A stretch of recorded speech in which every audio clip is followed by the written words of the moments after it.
नमस्कार दोस्तों, जय जोहार। मैं कौशल तिवारी और बिहनिया संझा में आपका स्वागत है। छत्तीसगढ़ के मुख्यमंत्री विष्णुदेव साय ने तेवर दिखाना शुरू कर दिया है। सत्ता में अपनी पकड़ मजबूत करने की रणनीति में वे आगे बढ़ गए हैं। कल कैबिनेट की बैठक में उनके रवैये को लेकर जिस तरीके से मंत्रियों में बेचैनी देखी गई और जिस तरीके से पकड़ बनाने का खेल खेला गया, उसे लेकर कई तरह की चर्चा है। ये किस तरह का खेल हुआ यह हम बताएं उससे पहले बता देते हैं कि कल कैबिनेट की बैठक में कुछ और महत्वपूर्ण निर्णय लिए गए, जिसमें गुरु घासीदास तमोर पिंगला देश का सबसे बड़ा तीसरा बड़ा टाइगर रिजर्व बनाने के लिए मंजूरी दे दी गई है। हालांकि कल पिछले बार जब 2022 में टाइगरों की गणना हुई थी तो छत्तीसगढ़ में केवल 17 ही बाघ पाए गए थे। ऐसी परिस्थिति में किस तरीके से शेरों की संख्या बढ़ाने में विष्णुदेव साय सरकार काम करेगी, यह देखने की बात होगी। इसके अलावा कर्मचारी अधिकारियों को लेकर भी कुछ फैसले की उम्मीद थी, खासकर संविदा कर्मचारी, अनियमित कर्मचारी को नियमितीकरण करने की। हालांकि विष्णुदेव साय ने दो टूक शब्दों में कह दिया है कि इस तरह की कोई कार्य योजना अभी नहीं बनी है, लेकिन आंदोलन कर्मचारियों का सतत जारी है डीए की मांग को लेकर, और दूसरे कई तरह के मुद्दे हैं जिसको लेकर कैबिनेट में फैसले की उम्मीद थी।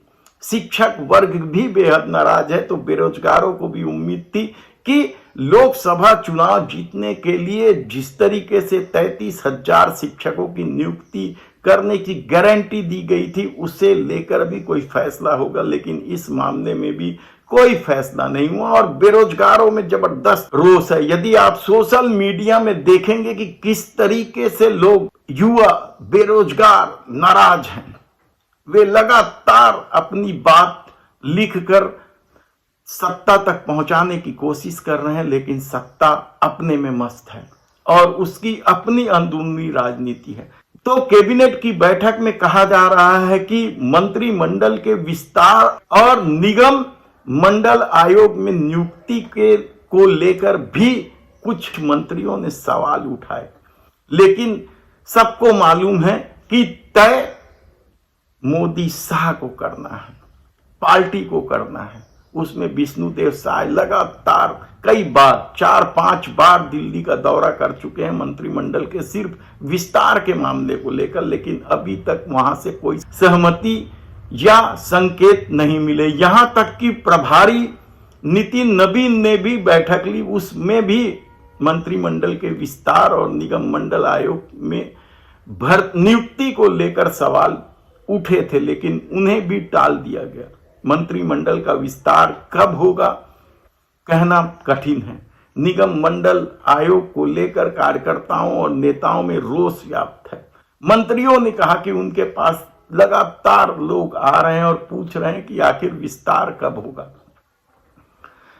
तब क्या विष्णुदेव साय अब राजनीति को अपने हिसाब से साधने में लगे?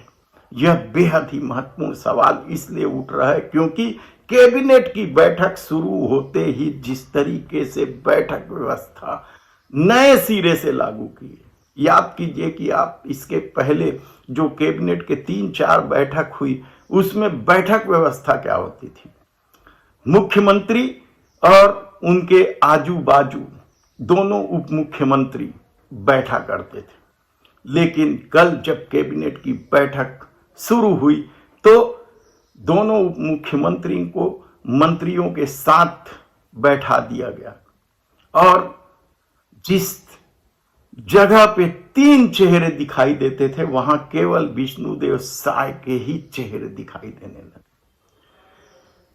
हालांकि इस बैठक व्यवस्था को लेकर किस तरह की आपत्ति की गई है कहना मुश्किल है, लेकिन कहा जा रहा है कि अचानक इस बैठक व्यवस्था को में परिवर्तन को लेकर मंत्रिमंडल में कानाफूसी शुरू हो गई।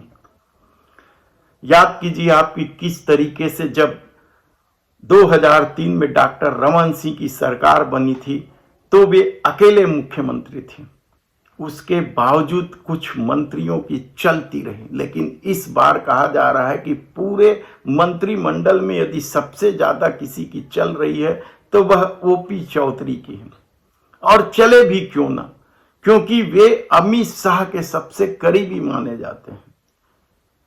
ऐसी परिस्थिति में विष्णुदेव साय ने जब बैठक व्यवस्था को ही नए सिरे से परिभाषित कर दिया है, एक संकेत दिया है कि मुख्यमंत्री वे हैं और मंत्रियों की क्या हैसियत होनी चाहिए। हालांकि यह मामला केवल अभी कानाफूसी तक है, लेकिन कहा जा रहा है कि विभागीय मामले में भी चर्चा तो कई तरह की है। उनके विधानसभा क्षेत्र या उनके गांव में किस तरीके से आवाजाही अचानक बढ़ गई है, फाइलों की, लोगों की तो बढ़नी ही है, फाइलों की भी आवाजाही बढ़ गई है, और किस तरीके से मंत्रियों के फाइल लटकाए जा रहे हैं, इसे लेकर भी कई तरह की चर्चा है। हम इस पर विस्तार से बात करेंगे। हमारी टीम लगी हुई है कि किस तरीके से मुख्यमंत्री निवास से लेकर उनके विधानसभा क्षेत्र के उनके गांव तक क्या स्थिति है। हमारी टीम पूरी तरीके से लगी हुई है, लेकिन अब जो चर्चा है वह यही है कि विष्णुदेव साय ने धीरे धीरे अपनी ठसक और धमक दिखाना शुरू कर दिया है।